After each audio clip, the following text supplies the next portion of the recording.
10 of Discs, wealth.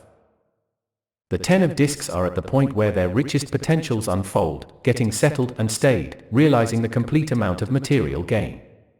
Also, the 10 of Discs is the very last of the numbered cards, representing the completion of work, the full circle of Earth. On the dark side, the 10 of Discs become fat, lazy, blinded by wealth and even greedy for more, than being busy with grabbing together more riches. The Lord of Wealth is a card which talks about the manifestation of the fruits of our labors, in whatever area they have been directed. When we have aimed all our energies in a single stream of force toward one end, there comes a point, inevitably, where we shall attain our objective. And that is what the 10 of Discs indicates. Some commentaries warn that once sufficient wealth has been attained, you should make sure you distribute excess fairly and generously. This is because energy which remains unused eventually corrupts and dissipates. There's another aspect to the right use of energy which is not so often addressed.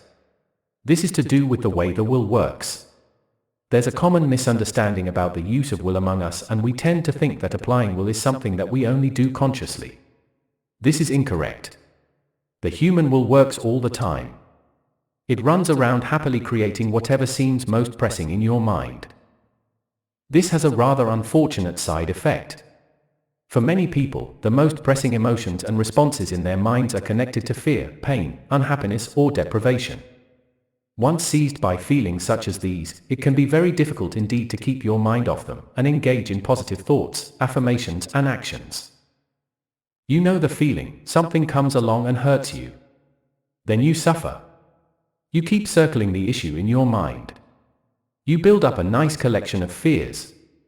You make a lot of, often wildly illogical, painful associations. And you do not find a relevant affirmation and repeat it with extraordinary fervor until you have your feelings back under control. You do not go and do something nice for yourself. You do not deliberately force your thoughts and feelings onto a more positive track. All the time that cycle is taking place, your will is wildly scampering after all those negative feelings and channeling your energy out into life, attempting to create the things it thinks you want.